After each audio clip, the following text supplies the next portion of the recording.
Dārzs. Citreiz mēs dzenamies pēc bitēm, bet dzenoties pēc bitēm, tu var tikt sacelts. Mūsu uzdevums ir veidot dārzu. Veidot tādu dārzu, kur grib lidot gan bites, gan kamenes, gan visādi citādi kukaiņi un zvēri, jo tas piesaista, tas raisa vēlmi tur būt un tā tālāk. Un to mēs arī varam paņemt tā garīgi vai dvēseliski, vai tu dzenies un kaut ko gribi dabūt, vai tu strādā, lai veidotu, lai pie teviem kāds kaut ko gribētu dabūt. Interesanti, ne? Bet es vairāk par to, cik svarīgi, kad mēs esam tie špakteļi, tie plaisu aiztaisītāji, kad mēs esam tie, kas veido, domā, pirmkārt jau seko pašu sev līdz, skatās savu domu gaitu, savu emociju un jūtu. Un interesanti ir tas, kad neatkarīgi no tekošā, jo mēs krītam cauri, mēs grēkojam, bet svarīgi ir, vai tu esi gatavs celties augšā, uzlabot, mainīt to, iestāties par to, lai tas tā vairs nenotiek, lai tas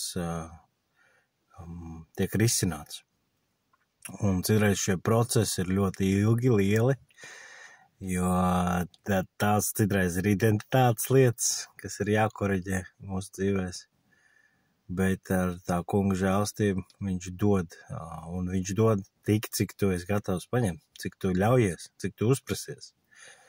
Un to ir svarīgi aptvert, un man tas dod brīvību, necensties pārlieku kaut kādas lietas risināt, vai ja tu pat zini, kad viss ir slikti šobrīd, un ne tavā gadījumā, tavā realitātē, tad arī norimt, vai ne? Nevis galīgi viss, tas nav risinājums, jo var ieslēgties tāds, kad, kāds dārzs, pa ko tu runā, un ne, tepat zemē ir stikli, un tepat, nevar, te betonu plāksni, pa kādu dārstu runā.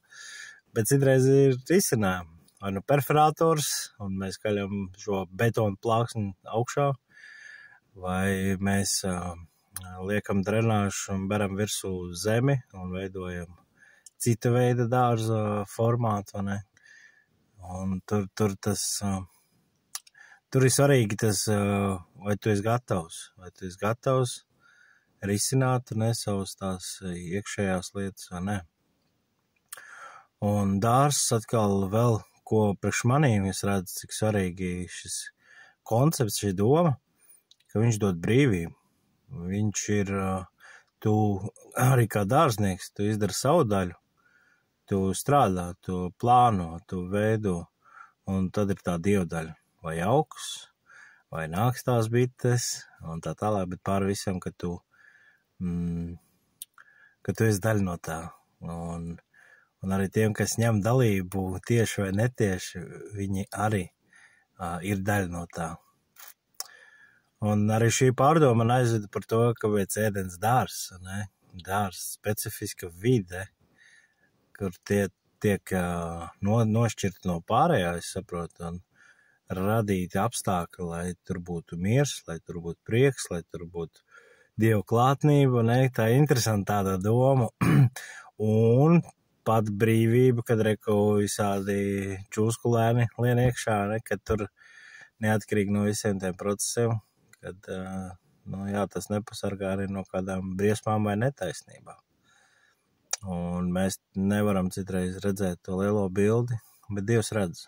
Un tā arī to būt mierā ar to, ka Dievs redz, ka Dievam ir lielāks plāns par tavu to realitātes plānu. To citreiz grūti ir iznest, kad tu esi ritīgā zem spiediena, vai tad, kad jau kaut kāds briedums tevī parādās, tad tu saproti, ka tas ātrāk palīdz nomierināties, ne?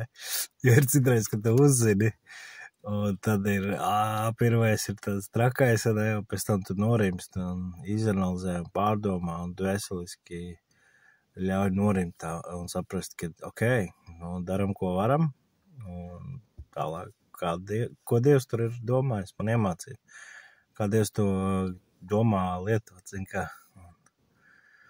Un tā kā, interesanti, es aicinu tevi veidot dārzu savā laulībā, savā ticībā, ja tā kā līdzība, vai tev ir tā vieta, tā atmosfēra, kur tu nošķiries, specifiski Dievam kambars, kambars izklausās tā, skelets skapī no sērijas, tas ir tavā kambarī, nē, palīdz.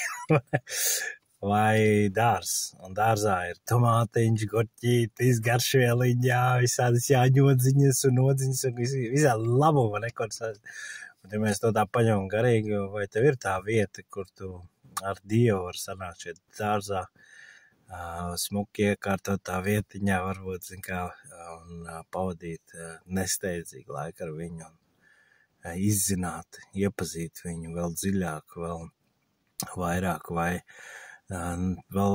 ar sievu jūs kopjat šo dārzu, un šis jau ir komandas darbs, un to arī sarušināt dobīts vienā brīdī, otrs pār ar to visu pāri, jo ir kaut kāds strīds, skandāls vai apzināts kaut kāds protests, kur mēģina viens otram iezāņēt, laulībā. Īstie cilvēki, kurus redzēt vienu otru zaņē, bet tā, diemžēl, notiek, jo tu varbūt nesaprast, vai viņa varbūt nesaprast, un tad mēs cenšamies to deķi katrs vilkt uz savu pusi. Bet tad, kad mēs saprotam, ka tas dārzs ir kopēja darīšana, tad mēs dārzā varbūt atvēlam arī kompostu kaudzei vietu, ja tad tur purkšķi un pukšķi, tā varbūt ir kompostu vieta, kur bišķiņ tev jāļaut tur nolaist vaiku, un tad varbūt to var lietot kā materiālu. Tad skatīties, kā mēs to varam risināt, kur mēs to varam dārzā ievietot, teiksim tā. Bet svarīgi, ka tas nenotiek pats pa sevi. Šis dārzs, paskatieties kaut kāds vienalga veiksmīgs vai disciplīns vai kas, tas nenotiek netīšām. Tas notiek ar mērķtiecīgu, konstantu darbību tiek tas attīstīts. Tāpat arī skaists dārzs, viņu var šķietami laist brīvībā, tur, kad kopā visu kaut ko stāv. Bet ja tu to zini, kas ar kādiem augiem un kāpēc un tā, un kad tev ir tā izpratne, tad tas ir skaists dārzs. Varbūt no malas citiem nevienmēr tā liekas kaut kādi džungļi, bet tad, kad tu viņiem uztaisi kaut kāds gardums no šī dārza, pateicoties tam, un tad viņi sāk ieraudzīt to skaistumu tai dārzā, Un tas parāda atkal, cik tas dažādi var būt, kad nav viens standarta dārza formāts, Un tad ir tās augsnes,